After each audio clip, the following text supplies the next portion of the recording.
Sticky Fingers may have the most famous, or at least infamous, record cover of all time. Back in the days when everything was on vinyl, as we've said before, the record cover actually gave you a pretty good sized canvas to do something with. I mean, when things went to CDs and it was just these little things, you lost a lot. You know, of course, when it's all online, you lose an awful lot there too. But here, you had not only the cover, but you had the ability to open it up and get the gatefold. And when the record came out, there could be a sleeve liner that had various kinds of illustrations. So a lot of ways to get creative.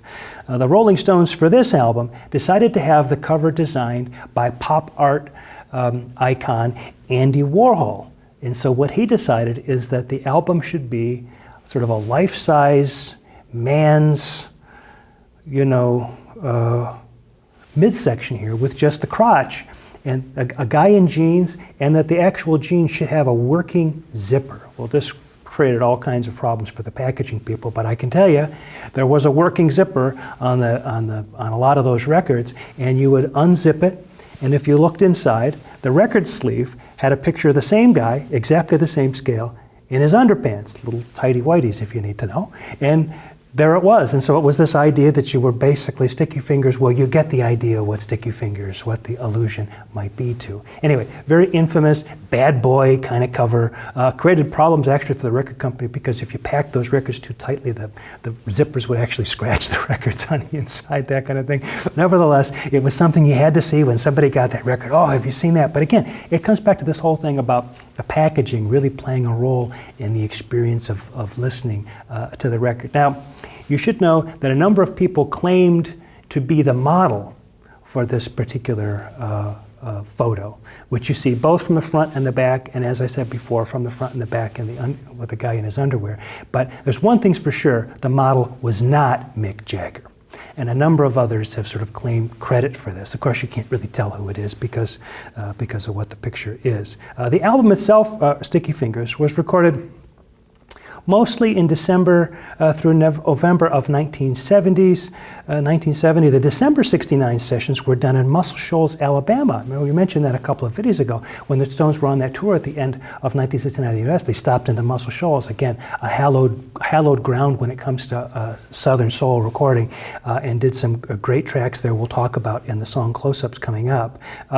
Many of the sessions, as I mentioned before, were done on the Rolling Stones mobile unit, their mobile facility at Mick's house called Star Groves, and a lot of the other material was done at Olympic there. Released in April of 1971, so again, this takes us into the first half of 1971. Next week, we'll continue with the rest of 1971 and into 1972 and Exile on Main Street. The album released in April '71, number 1 in the US, number 1 in the UK. Produced again by Jimmy Miller, engineered by Glyn Johns, with the help of his brother Andy Johns and Chris Kimsey, also doing some engineering on this. What we can see with Sticky Fingers is that Mick Taylor's contribution really grows on this record, and virtuosity now really becomes an element in the band's approach. When you bring together some of the people that are now part of the Rolling Stones recording bunch, you've got not only Nicky Hopkins and Ian Stewart, both of whom are pretty handy on the keyboard. Nicky Hopkins,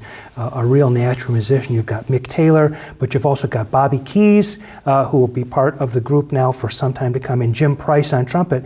You've got some really pretty snazzy musicians, and you've got to give those guys, as I said before, a little bit of room to sort of be musical in the recordings, and that's a dimension that we haven't seen so much in Stones music coming up to this point. The big singles are Brown Sugar and Wild Horses. Brown Sugar is released in April of '71.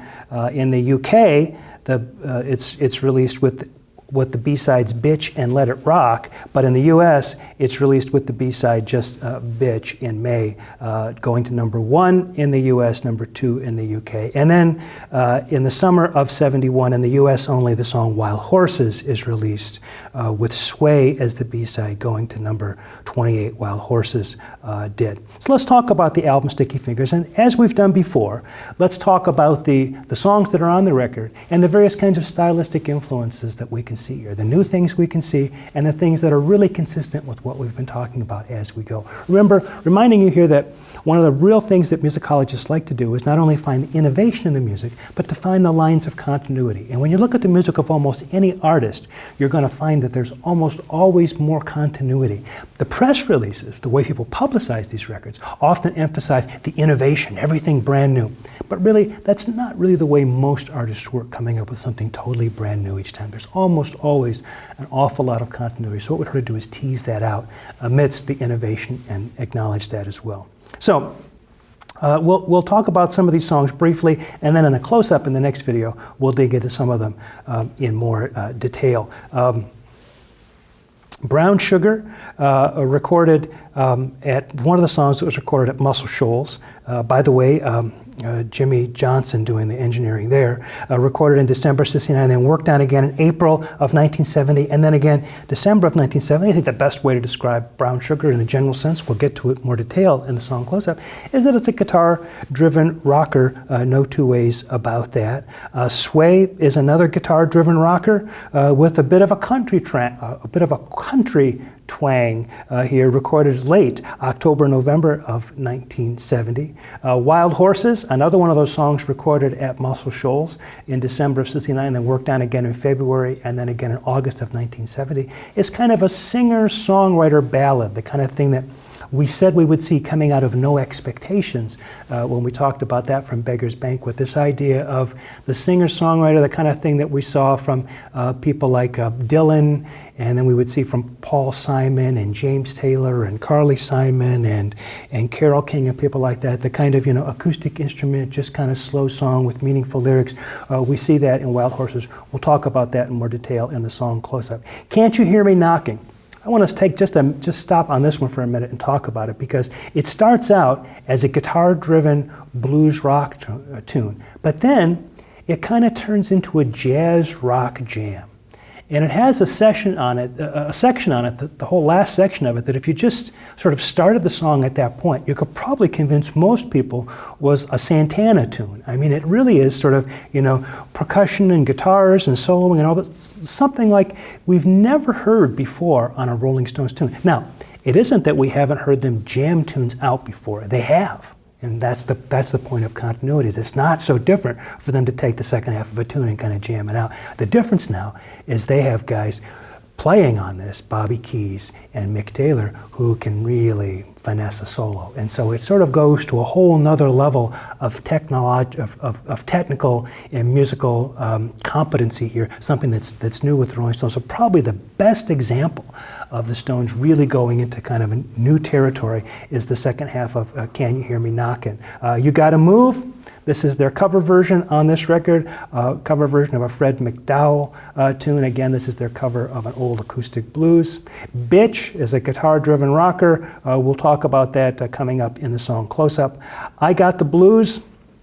If there was ever a song where the Rolling Stones wanted to nail the kind of the sort of Southern soul sound of Otis Redding, I Got the Blues is that song. And you can really hear it in the horn part that goes on here, but they are really sort of doing their own version of this Otis Redding thing in this tune. Sister Morphine is kind of an interesting song, was written together with Marianne Faithfull, recorded, they worked on it initially May and June of '68, and then March of '69. It's got a kind of a singer-songwriter, kind of a dark singer-songwriter folk quality to it. What's interesting about this tune is it seems to come from an instance where Marianne and Mick and Keith and Anita Pallenberg were on a cruise, some kind of a cruise at sea, and Anita was pregnant at the time and got very sick, and they were afraid she was going to lose the baby. And so to ease the pain, the doctor had prescribed morphine injections for her. Well, the others were a little bit jealous of these morphine injections she was getting, wished that they could get some too. But as the lyrics unfolded, sort of starting with that idea, they become the lyrics of a kind of a person in a hospital bed sort of asking for the next dose of morphine as they know they're about ready to die. And so we get this same very sort of serious,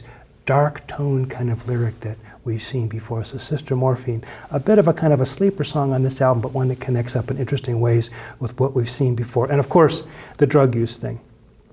Dead Flowers, absolute country. We'll talk about that one in the song close-up. And then finally, Moonlight Mile. This is a really interesting tune because the song itself really seems to be about being on the road.